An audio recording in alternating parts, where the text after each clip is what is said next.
Hello everyone. आज के इस लेक्चर में हम पढ़ने वाले हैं यहाँ पर कॉम्ट इनिबिटर के बारे में और साथ ही साथ में माओ इनिबिटर और NMD receptor antagonist, central anti cholinergics और साथ ही साथ में कुछ हम लोग यहाँ पर ड्रग इंटरेक्शंस पढ़ने वाले हैं जो कि पार्किंसन डिजीज से रिलेटेड ड्रग्स होंगी। ओके, तो सबसे पहले अपन यहाँ पर स्टार्ट करते हैं किसके बारे में, यहाँ पे कॉम्ट इनिबिटर के बारे में। ओके, कॉम्ट इनिबिटर जो है इसका काम होगा कि ये कॉम्ट एंजाइम जो है उसको क्या कर देगा, इनिबिट कर देगा। और यहाँ पर जो कॉम्ट इनिबिटर्स जो ड्रग्स हैं इनको आप याद रख सकते हो ईटीसी से, ई टी एंड सी। ई से आपको याद रखना है यहाँ पर एंटाकापोन, टी से टोल्कापोन और सी से आपको याद रखना है यहाँ पर कॉम्ट इनिबिटर की, यानी कि ये जो ड्रग है एंटाकापोन और टोल्कापोन जो है ये कॉम्ट इनिबिटर है। ओके, अब हम देखेंगे कि ये कॉम्ट इनिबिटर्स जो हैं और माओ इनिबिटर हैं वो किस तरह से काम करते हैं। तो सिंपल वे में अगर स्टार्टिंग से अगर बात की जाए तो यहाँ पर देखो टायरोसिन है। ये टायरोसिन जो है वो प्री सिनेप्टिक न्यूरॉन में एंटर होगा और वहाँ पर ये एल डोपा का क्या करता है, फॉर्मेशन करता है, एल डोपा में कन्वर्ट होगा। कन्वर्ट होने के बाद ये एक्चुअल में क्या करता है कि ये एल डोपा के लेवल को क्या करेगा, वहाँ पर इंक्रीज करेगा। और साथ ही साथ में ये जो एल डोपा है, लेवोडोपा जिसको अपन बोल रहे हैं यहाँ पे, ये डोपामीन के अंदर क्या हो रहा है, कन्वर्ट हो रहा है। और यहाँ पर एल डोपा को डोपामीन में कन्वर्ट करने वाला जो एंजाइम है वो कौन है, dopa D carboxylase enzyme. Okay, ये सारा काम जो है वो एक्चुअल में कहाँ पर हो रहा है भाई, यहाँ पर हमारे पास में प्री सिनेप्टिक न्यूरॉन के अंदर। अब ये जो डोपामीन है ये यहाँ पर एंटर होगा और एंटर होकर के किस में चला जाएगा, सिनेप्टिक वेसाइकल्स के अंदर। एक्चुअली अगर अपन यहाँ पर बात करें तो हम क्या बोलेंगे कि भाई कि हमारे पास में जो डोपामीन बना था यहाँ पर, ठीक है, वो एंटर हुआ किसके अंदर, सिनेप्टिक वेसाइकल के अंदर। और ये डोपामीन जो है वो कन्वर्ट हो जाता है किसके अंदर, नोर एड्रेनलिन के अंदर। और बाद में जब ये रप्चर होगा सिनेप्टिक वेसाइकल तो नोर एड्रेनलिन यहाँ से रिलीज होकर के कहाँ जाएगा, सिनेप्टिक क्लेफ्ट के अंदर। यानी कि इट मीन्स यहाँ पर अभी कौन है, सिनेप्टिक क्लेफ्ट के अंदर नोर एड्रेनलिन है। अब यहाँ पर जो प्री सिनेप्टिक न्यूरॉन की जो मेम्ब्रेन है उसके ऊपर कुछ रिसेप्टर्स लगे होते हैं जिनका काम होता है कि नोर एड्रेनलिन जो है इसके वापस री अपटेक को क्या करना, इंक्रीज करना, जिसको अपन नाम देते हैं न्यूरोनल री अपटेक। ठीक है, और ये न्यूरोनल री अपटेक जो है इसकी वजह से क्या होता है भाई, ये नोर एड्रेनलिन जो गया है ऊपर की तरफ यहाँ पर प्री सिनेप्टिक न्यूरॉन के अंदर, ठीक है, वो नोर एड्रेनलिन जो था उसको माओ जो एंजाइम है ये क्या काम करता है, या तो उसको इनहिबिट कर देगा। दूसरी तरफ अगर अपन यहाँ पर बात करते हैं किसकी, कि कॉम्ट इनिबिटर की, तो जो कॉम्ट है, पहले अपन बात करते हैं कॉम्ट क्या काम करता है। कॉम्ट इनिबिटर तो कॉम्ट को इनिबिट करता है। दूसरी तरफ अगर अपन बात करें ओनली कॉम्ट एंजाइम की, तो ये कॉम्ट एंजाइम क्या करेगा भाई, ये जो नोर एड्रेनलिन जो कि सिनेप्टिक वेसाइकल्स के अंदर था, जैसे ही सर्कुलेशन में कुछ अमाउंट नोर एड्रेनलिन का जाएगा तो लीवर में क्या होता है, कॉम्ट एंजाइम होता है। ये कॉम्ट जो है वो उसको क्या कर देगा, डिग्रेड कर देगा, यानी कि उसको इनिबिट कर देगा, जिससे कि नोर एड्रेनलिन की एक्टिविटी क्या हो जाएगी, डिक्रीज हो जाएगी। तो एक्चुअल में अपन यहाँ पर क्या पढ़ रहे हैं, एक तो अपन ने पढ़ा माओ इनिबिटर पढ़ने वाले हैं, दूसरा अपन पढ़ने वाले हैं यहाँ पर कॉम्ट इनिबिटर। तो कॉम्ट इनिबिटर क्या करेगा, यहाँ पर जो नोर एड्रेनलिन था इसके लीवर में जो डिग्रेडेशन हो रहा था उस डिग्रेडेशन को क्या कर देगा, रोक देगा, जिससे कि नोर एड्रेनलिन का लेवल क्या हो जाएगा, बढ़ जाएगा। ओके, सेकंड क्या काम है भाई इसका, यहाँ पर जो माओ इनिबिटर है, ये माओ इनिबिटर क्या करेगा कि जैसे ही नोर एड्रेनलिन का री अपटेक होगा तो जो माओ एंजाइम था ये उसको क्या कर देगा, इनिबिट कर देगा। तो माओ एंजाइम जब इनहिबिट हो जाएगा तो नोर एड्रेनलिन जब वापस री अपटेक होकर के आया है तो ना तो ये उसको क्या कर पाएगा, इनिबिट कर पाएगा, और ना ही साथ साथ में जो नोर एड्रेनलिन था उसको सिनेप्टिक वेसाइकल में बाइंड भी नहीं कर पाएगा। तो ये पूरा का पूरा मैकेनिज्म होता है किसका, माओ इनिबिटर का और कॉम्ट इनिबिटर का। अगर हम लोग नेक्स्टली यहाँ पर बात करें तो जो टोल्कापोन और जो एंटाकापोन है जो कि क्या है भाई, ये कॉम्ट इनिबिटर हैं, तो ये एक्चुअल में ये एक रिवर्सिबल कॉम्ट इनिबिटर है। ठीक है, यानी कि अगर ये कॉम्ट को इनिबिट भी अगर करते हैं तो ये वापस क्या हो जाएगा, वो इफेक्ट रिवर्स हो सकता है। पेरीफेरी के अंदर जनरली एक्चुअल होता क्या है, लेवोडोपा जो है वो कन्वर्ट होता है किसके अंदर, 3O मेथिल डोपा के अंदर। यहाँ पर जो कॉम्ट इनिबिटर जो है ये क्या काम करेगा, ये इस लेवोडोपा के 3O मेथिल डोपा में कन्वर्जन होने को क्या कर देगा, इनिबिट कर देगा, जिसकी वजह से पेरीफेरी के अंदर हमें लेवोडोपा जो है इसका लेवल इंक्रीज्ड मिलेगा। ओके, और साथ ही साथ में इस प्रोसेस की वजह से लेवोडोपा का जो टी हाफ है जो प्लाज्मा हाफ लाइफ है वो भी इंक्रीज होगा। और साथ ही साथ में लेवोडोपा पेरीफेरी के अंदर कन्वर्ट नहीं हुआ तो सीएनएस में ब्लड ब्रेन बैरियर को क्रॉस करके एंटर होगा, तो सीएनएस में इसकी बायो अवेलेबिलिटी जो है वो भी क्या होगी, इंक्रीज होगी। ठीक है। साथ ही साथ में अब हमें एक चीज़ देखनी है। फॉर एग्जांपल अगर मैं आपको बोलता हूँ कि इनिशियल स्टेट में अगर हम लोग 10 mg क्या देते थे भाई, यहाँ पर लेवोडोपा देते थे, तो ये लेवोडोपा जो था इसका कुछ अमाउंट मान लो कि हम बोलते हैं कि 4 mg जो था वो क्या हो जाता था, इसका डिग्रेड हो जाता था। ठीक है। कैसे? लेवोडोपा कन्वर्ट हो गया यहाँ पर 3 मेथिल डोपा के अंदर। इट मीन्स 6 mg जो बचा हुआ है वही कहाँ पर एंटर होगा, हमारे ब्लड ब्रेन बैरियर को क्या कर पाएगा, क्रॉस कर पाएगा और सीएनएस में एंटर होगा। जबकि हमारा जो बेसल गैंग्लिया है उस बेसल गैंग्लिया के अंदर फॉर एग्जांपल 10 mg की क्या है रिक्वायरमेंट है, तो पहुंच नहीं पा रहा। ठीक है। तो हमें क्या करना पड़ेगा भाई इस कंडीशन के अंदर कि हम लोग 10 mg ना दे करके हो सकता है कि हम लोग 15 mg क्या दें, लेवोडोपा दें, जिससे कि जो टारगेटेड हमारे पास डोज है 10 mg वो हमें अचीव हो जाए। लेकिन जैसे ही हम लोग कॉम्ट इनिबिटर देंगे तो यहाँ पर जो कन्वर्जन हो रहा था लेवोडोपा का किसके अंदर भाई, 3 मेथिल डोपा के अंदर, तो वो वहाँ पर होगा नहीं। तो एक्चुअल में लेवोडोपा का जो लेवल था वो यहाँ पर क्या हुआ, इंक्रीज हुआ। तो इस कंडीशन में हम लोग क्या है कि जो लेवोडोपा की डोज है उसको क्या कर सकते हैं, हम लोग घटा सकते हैं। यानी कि जो डोज हम लोग 15 mg दे रहे थे यहाँ पर, उस 15 mg के बजाय हम लोग हो सकता है कि 10 mg दे। एक एडिक्वेट अमाउंट जो है जो 10 mg पहुंचना चाहिए था बेसल गैंग्लिया में वो पहुंच सके। तो यहाँ पर जो डोज है लेवोडोपा का वो भी क्या हो जाएगा, रिड्यूस हो जाएगा। अब हम लोग यहाँ पर बात करने वाले हैं ड्रग के बारे में जो कि है टोल्कापोन। टोल्कापोन जो है ये किस तरह से काम करती है भाई, ये जो पेरीफेरल रीजन जो है और जो सेंट्रल रीजन है दोनों जगह पर इनके एक्शन हमें देखने को मिलेंगे। और साथ ही साथ में जो दूसरी ड्रग है एंटाकापोन, उसके कंपैरेटिवली इसका जो ड्यूरेशन ऑफ एक्शन है वो हमें लॉन्गरली देखने को मिलेगा। एंटाकापोन की अगर अपन बात करें तो वो इनिबिट करती है कॉम्ट को ओनली और ओनली कहाँ पर भाई, पेरीफेरी के अंदर, यानी कि वो सेंट्रल रीजन जो है वहां पर कॉम्ट को इनिबिट नहीं कर सकता। कौन? एंटाकापोन। ओके। जबकि टोल्कापोन जो है वो पेरीफेरी में भी एक्ट करेगा और सेंट्रल रीजन में भी कॉम्ट को क्या करेगा, इनिबिट करेगा। नेक्स्ट अपन देखते हैं कि जो कॉम्ट हमारे पास में इनिबिटर्स हैं इनको हम लोग क्या कर सकते हैं, लेवोडोपा कार्बिडोपा के साथ में भी यूज कर सकते हैं, जिसकी वजह से हमें जो पार्किंसन डिजीज है उसमें एडवांस जो केसेस होंगे उसमें भी हमें क्या मिलेगा, रिलीफ मिलेगा। तो कॉम्ट इनिबिटर को लेवोडोपा और कार्बिडोपा के साथ में भी यूज किया जा सकता है। इनके एडवर्स इफेक्ट क्या क्या होंगे भाई, तो देखिए डिस्काइनेजिया होगा, नोजिया, डायरिया, कॉन्फ्यूजन, हाइपोटेंशन और हेलुसिनेशन हमें यहाँ पर देखने को मिलेगा। साथ ही साथ आपको यहाँ पर याद रखना है कि जो टोल्कापोन जो ड्रग है वो फ्लूमिनेंट हेपेटाइटिस कोज करता है, रेयरली करता है लेकिन करता है ये। तो ये जो हमारे पास टोल्कापोन ड्रग है ये कॉन्ट्रा इंडिकेटेड होगी उन पेशेंट्स के अंदर जो कि लीवर डिजीज से क्या है, अफेक्टेड है। जबकि बात करें एंटाकापोन की तो एंटाकापोन जो है वो हिपेटोटॉक्सिसिटी कॉज नहीं करता, जिसकी वजह से हम लोग आसानी के साथ में लेवोडोपा और कार्बिडोपा जो है उसके साथ एंटाकापोन को दे सकते हैं। और ये जो इनका जो कॉम्बिनेशन का जो ड्रग है वो मार्केट में अवेलेबल भी है। ओके। अब हम लोग यहाँ पर कॉम्ट इनिबिटर के बाद बात करने वाले हैं किसके बारे में, माओ इनिबिटर के बारे में। ये जो कॉम्ट और माओ इनिबिटर की जो बात कर रहे हैं ये हम लोग पार्किंसन डिजीज के रेफरेंस में ही बात कर रहे हैं यहाँ पे।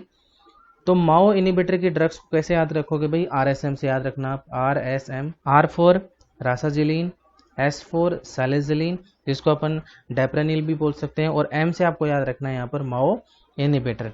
ठीक है। काम कैसे करते हैं भाई ये, इनका काम होता है कि जो माओ बी एंजाइम होता है ये उसको क्या कर देते हैं, इनिबिट कर देते हैं ब्रेन के अंदर। याद रखना कहाँ पर इनिबिट करेंगे, ब्रेन के अंदर। और साथ ही साथ में ये जो ड्रग है हमारे पास में ये सेलेक्टिवली और इरिवर्सिबली इनिबिट करती हैं किसको, माओ बी एंजाइम को। जो कॉम्ट इनिबिटर थे वो कॉम्ट जो एंजाइम था उसको रिवर्सिबली क्या कर रहे थे, इनिबिट कर रहे थे। ठीक है, जो रिवर्सिबल काम था उनका। लेकिन यहाँ पर ये सेलेक्टिवली और इरिवर्सिबली क्या करेंगे, यहाँ पर माओ एंजाइम को इनिबिट करेंगे। ओके। एडमिनिस्ट्रेशन जो है इस ड्रग का वो ओरली होगा। और साथ ही साथ में हमारे पास में ये जो ड्रग है ये माओ बी एंजाइम को पेरीफेरी के अंदर क्या नहीं करता, इनिबिट नहीं करता। तो ये भी आपको याद रखना है। ठीक है। तो माओ इनिबिटर जो है हमारे पास में रासाजिलीन और सैलाजिलीन ये क्या नहीं करेंगे भाई, यहाँ पर पेरीफेरी के अंदर माओ बी एंजाइम है उसको इनिबिट नहीं करेंगे। अब होने क्या वाला है भाई, यहाँ पर इनका जो मैकेनिज्म ऑफ एक्शन है वो इस तरह से होगा कि ये जो डोपामीन है उस डोपामीन के मेटाबॉलिज्म को क्या कर देंगे, रिटार्ड कर देंगे, किसके अंदर, ब्रेन के अंदर। जिसकी वजह से क्या होगा भाई, डोपामीन जो है उसका क्या नहीं होगा, मेटाबॉलिज्म नहीं होगा, तो डोपामीन का लेवल मेंटेन रहेगा। और साथ ही साथ में डोपामीन जब मेटाबोलाइज्ड होता है तो उसके कुछ मेटाबोलाइट्स का भी फॉर्मेशन होगा, जो कि कैसे होंगे, टॉक्सिक होंगे। तो ये उन टॉक्सिक मेटाबोलाइट्स के फॉर्मेशन को भी क्या करता है, प्रिवेंट करता है। ओके, जिसकी वजह से क्या होगा भाई, हमें यहाँ पर न्यूरो प्रोटेक्टिव इफेक्ट देखने को मिलेंगे, किसमें, पार्किंसन डिजीज के अंदर। ओके, बिकॉज टॉक्सिक मेटाबोलाइट अगर प्रोड्यूस हुए डोपामीन के मेटाबॉलिज्म की वजह से, तो न्यूरॉन्स वगैरह डैमेज होने के क्या रहते हैं, चांसेस रहते हैं। तो वहाँ पर हमें न्यूरो प्रोटेक्टिव इफेक्ट भी देखने को मिलेगा। साथ ही साथ में जब ये प्रोग्रेस होती है तो वहाँ पर डोपामीन का लेवल डिक्रीज नहीं होगा, तो इस वजह से जो डिजीज का प्रोग्रेशन हो रहा था वो भी क्या होगा, रिटार्ड होगा, डिक्रीज होगा, डिजीज आगे इंक्रीज भी नहीं होगा। ठीक है, तो एक तरह से साथ ही साथ में ये जो है वो लेवोडोपा के इफेक्ट को भी क्या कर सकते हैं, प्रोलॉन्ग कर सकते हैं। साथ ही साथ में अगर अपन बात करें तो इन सब चीज़ों की वजह से जो ऑन ऑफ फिनोमिनन था, या फिर बोले अपन वियरिंग ऑफ फिनोमिनन, जिसको अपन एंड ऑफ द डोज भी बोलते थे, ठीक है, वो भी यहाँ पर क्या हो जाएगा, डिक्रीज हो जाएगा। जिसकी वजह से हमें जो रेस्पॉन्स में जो फ्लैक्चुएशंस देखने को मिल रहे थे वो यहाँ पर हमें देखने को नहीं मिलेंगे। नेक्स्ट अपन बात करें यहाँ पर रासाजिलिन और सैलिजिलिन की, तो जो रासाजिलिन है ये मोर पोटेंट है सैलाजिलिन से, और साथ ही साथ में लॉन्गर एक्टिंग है, ज़्यादा एक्शन हमें देखने को मिलेगा रासाजिलिन का लंबे समय तक। तो यहाँ पर अगर लॉन्ग एक्टिंग है तो यहाँ पर single daily dose is adequate, यानी कि पर डे में अगर हम लोग एक सिंगल डोज भी देंगे वो भी क्या होगा, सफिशियंट होगा, बिकॉज लॉन्गरली क्या कर रहे हैं, ये एक्ट करते हैं। तो इनका ड्यूरेशन ऑफ एक्शन लॉन्गर होने की वजह से इनको सिंगल डोज भी इनकी दी जा सकती है। अब मेटाबोलाइट कौन कौन से होंगे भाई यहाँ पर सैलाजिलिन की, तो बात करते हैं मेटाबोलाइट्स ऑफ सैलाजिलिन। ये होंगे एम्फीटेमिन और मेथेम्फेटामिन। और ये जो एम्फीटेमिन और मेथेम्फेटामिन जो है ये क्या कोज करते हैं भाई, insomnia, anxiety, nausea and vomiting. यानी कि सैलाजिलिन के जो मेटाबोलाइट्स हैं इनकी वजह से भी कुछ हमें साइड इफेक्ट यहाँ पर देखने को मिल सकते हैं। ओके, तो ये हो गया खत्म किसके बारे में, कॉम्ट इनिबिटर और माओ इनिबिटर के बारे में। अब हम यहाँ पर बात करेंगे किसके बारे में, NMDA रिसेप्टर एंटागोनिस्ट के बारे में। एक ही ड्रग है यहाँ पर, कौन सी, अमेंटाडीन, ठीक है, जो कि एक एंटीवायरल ड्रग है। इसका यूज जो है वो किसके लिए किया जाता है, for the treatment and prophylaxis of influenza ए, और साथ ही साथ पार्किंसन जो डिजीज है इसमें भी इसका यूज किया जाता है।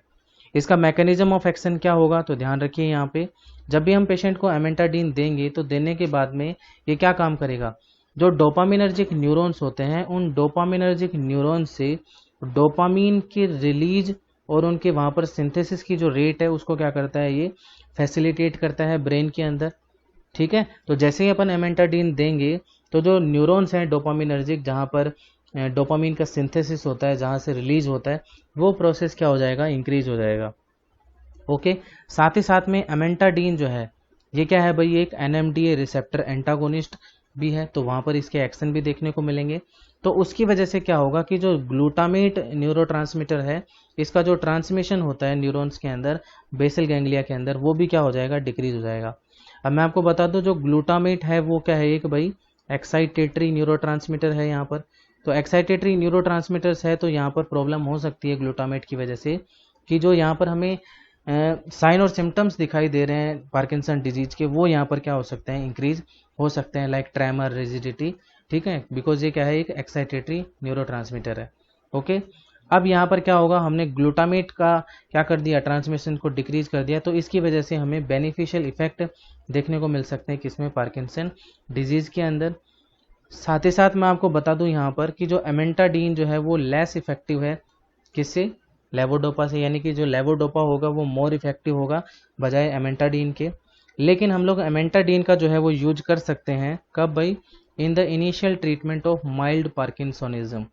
ओके, अगर हम लोग अमेंटाडीन को लेवोडोपा के साथ अगर यूज करते हैं तो इसकी वजह से लेवोडोपा का जो थेरेप्यूटिक एक्टिविटी है वो क्या हो जाएगा, इंक्रीज हो जाएगा। इसका जो एडमिनिस्ट्रेशन है अमेंटाडीन का वो ओरली होता है और ये एक वेल टॉलरेटेड ड्रग है। एडवर्स इफेक्ट कौन कौन से होंगे इसकी वजह से भाई, headache, heart failure, hypotension, hallucination, insomnia, nausea, vomiting, constipation, dry mouth and most important libido reticularis. ये बहुत इंपॉर्टेंट आपको याद रखना है, लिविडो रेटिकुलरिस। ठीक है, तो लिविडो रेटिकुलरिस जो है वो एक साइड इफेक्ट है किसका भाई, यहाँ पर एमेंटाडीन का। ठीक है, तो एक तरह से हम लोग बोल सकते हैं यहाँ पर कि जो लिविडो रेटिकुलरिस है इसके अंदर क्या होता है, ये एक तरह का डिसकलर्ड पैचेज होते हैं किसके अंदर भाई, स्किन के अंदर। तो लिविडो रेटिकुलरिस जो है इसका मतलब होता है कि स्किन के ऊपर क्या हो जाना, पैचेज हो जाना, किसकी वजह से, एमेंटाडीन की वजह से। तो इसको हम लोग बोल सकते हैं drug induced discolouration of the skin. Okay, तो यहाँ पर जो लिविडो रेटिकुलरिस है इसमें आप ये डायग्राम देख रहे होगे, यहाँ पे जो पिक्चर्स हैं, तो इस तरह के हमें क्या देखने को मिल सकते हैं, यहाँ पर पैचेज हमें स्किन के ऊपर देखने को मिल सकते हैं। ओके, तो ये था NMDA रिसेप्टर एंटागोनिस्ट के बारे में। अब हम लोग यहाँ पर बात करने वाले हैं सेंट्रल एंटीकोलिनर्जिक्स के बारे में। ओके, यहाँ पर कौन कौन से ड्रग्स हैं भाई, आपको याद रखना है बेंजहेक्सोल और जो बेंजट्रोपिन है, ये हमारे पास में ड्रग हो गई सेंट्रल एंटीकोलिनर्जिक।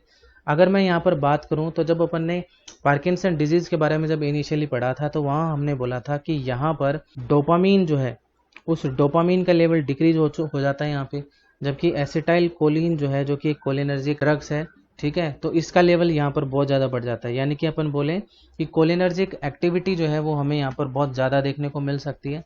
तो अगर हमने एंटी कोलिनर्जिक ड्रग का यूज किया है तो ये जो एंटी कोलिनर्जिक जो है ये क्या काम करेंगे, इस एसिटाइल कोलिन की जो ओवर एक्टिविटी है इसको क्या कर देंगे, डिक्रीज कर देंगे। तो बेंजहेक्सोल और बेंजट्रोपिन है, इसका यूज किस में किया जाता है, in the treatment of choice in drug induced parkinsonism. अगर किसी ड्रग की वजह से पार्किंसन अगर डिजीज हुआ है तो उसमें ये सेंट्रल एंटीकोलिनर्जिक क्या है, ट्रीटमेंट ऑफ चॉइस है। साथ ही साथ इडियोपैथिक पार्किंसोनिज्म अगर होता है तो उसमें भी इन ड्रग का यूज किया जा सकता है, वहां पर भी ये इफेक्टिव होंगे।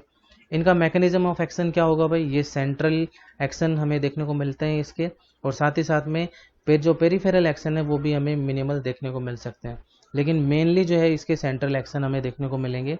जो पार्किंसन डिजीज है इसमें हमने बताया कि एसिटाइल कोलिन का लेवल बहुत ज़्यादा बढ़ जाता है और डोपामीन का लेवल यहाँ पर डिक्रीज हो जाता है। ठीक है, तो अगर हम लोग एंटीकोलिनर्जिक ड्रग देते हैं तो ये एंटीकोलिनर्जिक ड्रग जो है ये क्या काम करेंगे, ये जो इंक्रीज्ड एसिटाइल कोलिन की एक्टिविटी है तो ये क्या काम करेंगे, डिक्रीज कर देंगे इंक्रीज्ड कोलिनर्जिक एक्टिविटी को, यानी कि कोलिनर्जिक जो एक्टिविटी बढ़ी हुई थी उसको नॉर्मल कर देंगे। यहाँ पर भी अगर अपन बात करें जो बेंजोट्रोपिन या फिर बेंजहेक्सोल ड्रग्स हैं ये लेस इफेक्टिव होती हैं बजाय लेवोडोपा के, और याद रखना कि ये चीपर ड्रग्स हैं और बेटर टॉलरेटेड है। मेनली ये किस में इफेक्टिव होती हैं भाई ये ड्रग, ट्रेमर और जो रिजिडिटी होता है पार्किंसन डिजीज के अंदर तो ये उसको रिलीव करने में बेनिफिशियल है, बट ये लेस इफेक्टिव होते हैं किस पर, हाइपोकाइनेजिया, जिसको अपन ब्रेडिकाइनेजिया भी बोलते हैं। एडवर्स इफेक्ट क्या क्या होंगे इसके, dry mouth, confusion, constipation, urinary retention, blurring of vision, drowsiness and hallucinations, ये हमें इसमें एडवर्स इफेक्ट देखने को मिलेंगे। साथ ही साथ आपको एक चीज और याद रखनी है कि जो एंटी हिस्टामिन ड्रग्स जो हैं लाइक प्रोमेथाजीन, डाइफेनहाइड्रामीन और फेनाड्रीन, ये जो ड्रग्स हैं ये भी एंटी कोलिनर्जिक इफेक्ट रखते हैं। ये आपको इंपॉर्टेंटली याद रखना है कि कौन से ऐसे एंटी हिस्टामिनिक ड्रग हैं जो कि एंटी कोलिनर्जिक इफेक्ट रखते हैं, तो आपको याद रखना है ये। ठीक है, तो ये इफेक्टिव है किसके अंदर भाई, ये जो कोलिनर्जिक एक्टिविटी है उसको डिक्रीज करने का इनके अंदर क्या होता है, एक्शन देखने को मिलेगा। अब यहाँ पर एक क्वेश्चन है, क्वेश्चन ये है, levodopa is not effective in drug induced parkinsonism, why, यानी कि जो ड्रग की वजह से जो पार्किंसन डिजीज होता है उसमें लेवोडोपा जो है वो इफेक्टिव नहीं होता, तो क्यों नहीं होता। अब इसके रीजन सुनिए आप।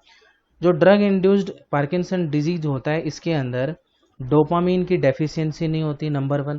तो जब डोपामीन की डेफिशिएंसी ही नहीं होती तो हम लोग लेवोडोपा देंगे ही नहीं, बिकॉज जैसे हम लोग लेवोडोपा देंगे तो ये लेवोडोपा जाकर के डोपामीन में कन्वर्ट होगा और वहाँ पर ब्रेन में डोपामीन के लेवल को और ज़्यादा क्या कर देगा, इंक्रीज कर देगा, लेकिन यहाँ पर उसका कोई इफेक्ट ही नहीं होगा। ऐसा क्यों हो भाई, क्योंकि यहाँ पर जो डोपामीन के जो रिसेप्टर्स होते हैं ना, D2 रिसेप्टर, वो D2 रिसेप्टर्स क्या हो जाते हैं, वो भाई ब्लॉक्ड हो जाते हैं।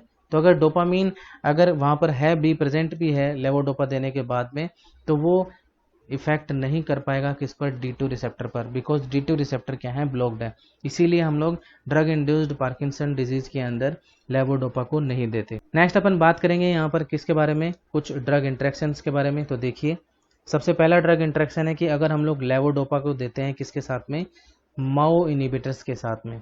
ओके, माओ इनिबिटर मैंने बताया आपको सैलेजिलिन और रासाजिलिन के साथ में। तो यहाँ पर होता क्या है कि जो माओ इनिबिटर है ये माओ एंजाइम को क्या कर देगा, इनिबिट कर देगा। और माओ एंजाइम को इनिबिट करने की वजह से यहाँ पर जो डोपामीन का मेटाबॉलिज्म था वो भी क्या होगा, रिटार्ड होगा, डिक्रीज हो जाता है यहाँ पे। ठीक है। और साथ ही साथ में ऐसा क्यों हुआ भाई, जब हम लोग रिटार्ड कर देंगे यहाँ पर डोपामीन के मेटाबॉलिज्म को, तो यहाँ पर डोपामीन की प्लाज्मा कॉन्सेंट्रेशन है वो क्या हो जाएगी, इंक्रीज। और जब प्लाज्मा कॉन्सेंट्रेशन इंक्रीज होगी जिसकी वजह से हमें हाइपरटेंसिव जो क्राइसिस था वो यहाँ पर क्या हो सकता है, प्रेसिपिटेट हो सकता है। तो डोपामीन जो है इसकी वजह से हाइपरटेंसिव क्राइसिस क्या हो सकता है, प्रेसिपिटेट हो सकता है। सेकेंड जो हमारे पास यहाँ पर ड्रग इंट्रैक्शन है वो कौन सा है, लेवोडोपा। इसको हम लोग दे रहे हैं किसके साथ में, पायरिडोक्सिन के साथ। ठीक है। पायरिडोक्सिन जो है इसके बारे में मैं बता दूं कि जो विटामिन B6 होता है उसका केमिकल नेम है ये पायरिडोक्सिन। क्या होगा भाई यहाँ पर देखो, ये जो पायरिडोक्सिन है ये लेवोडोपा के कन्वर्जन को बढ़ा देता है किसमें, डोपामीन के अंदर। कहाँ पर, पेरीफेरल रीजन के अंदर। तो पेरीफेरल के अंदर जो पेरीफेरल डोपा डिकार्बोक्सिलेज एंजाइम है वो लेवोडोपा को डोपामीन में क्या कर देगा, कन्वर्ट कर देगा, जिसकी वजह से क्या होगा, लेवोडोपा जो है वो ब्लड ब्रेन बैरियर को क्रॉस करके सेंट्रल रीजन में नहीं जा पाएगा। तो एक तरह से हमें यहाँ पर जो लेवोडोपा है उसके थेरेप्यूटिक इफेक्ट जो है वो यहाँ पर कम देखने को मिलेंगे अगर हम लोग लेवोडोपा का यूज करते हैं किसके साथ, पायरिडोक्सिन के साथ। थर्ड जो यहाँ पर ड्रग इंटरेक्शन है वो है लेवोडोपा को हम लोग दे रहे हैं एंटी हाइपरटेंसिव ड्रग के साथ। अब आपको पता है कि एंटी हाइपरटेंसिव है, इट मीन से बीपी को क्या करता है, कम करता है। और जो लेवोडोपा है इसका जो एक एडवर्स इफेक्ट है वो क्या है, पोस्चुरल हाइपोटेंशन। तो दोनों में क्या हो रहा है, हाइपोटेंशन हो रहा है। इट मीन्स अगर दोनों कंबाइंडली देंगे तो जो पोस्चुरल हाइपोटेंशन है वो बहुत ज़्यादा क्या हो सकता है, इंक्रीज हो सकता है। नेक्स्ट अपन बात करते हैं फोर्थ ड्रग इंटरेक्शन की, जो कि है लेवोडोपा, जिसको अपन दे रहे हैं मेटोक्लोप्रामाइड के साथ। ये जो मेटोक्लोप्रामाइड है ये ब्लड ब्रेन बैरियर को क्रॉस कर सकता है और वहां जाकर के जो D2 रिसेप्टर्स थे उनको क्या कर देगा, ये ब्लॉक कर देगा बेसल गैंग्लिया के अंदर। और उसकी वजह से क्या होगा भाई, यहाँ पर इसी को हम लोग नाम दे सकते हैं कि ये क्या है, ड्रग इंड्यूस्ड पार्किंसनिज्म। ठीक है। तो यहाँ पर लेवोडोपा जो है वो इफेक्टिव ही नहीं होता बिकॉज D2 रिसेप्टर क्या हो चुके हैं, ब्लॉक हो चुके हैं। ओके। तो यहाँ पर आपको याद रखना है कि अगर हमने मेटोक्लोप्रोमाइड को दिया तो ये क्या कर सकता है, लेवोडोपा के जो एंटी पार्किंसोनियन इफेक्ट हैं उनको इंटरफेयर करेगा। अगर हम लोग यहाँ पर मेटोक्लोप्रोमाइड के साथ अगर डोमपेरिडोन अगर देते हैं तो ये पुअरली क्रॉस करता है ब्लड ब्रेन बैरियर को और इसके ज़्यादा कुछ हमें इंटरफेयर जो है वो देखने को नहीं मिलते लेवोडोपा के थेरेप्यूटिक इफेक्ट के साथ में। ओके। तो ये था किसके बारे में भाई, यहाँ पर कॉम्ट इनिबिटर, माओ इनिबिटर, एमेंटाडिन और जो सेंट्रल एंटीकोलिनर्जिक ड्रग्स थे वो, और साथ ही साथ में कुछ हमारे 3-4 हमने क्या पढ़े, ड्रग इंट्रैक्शंस पढ़े लेवोडोपा के। Okay, thank you.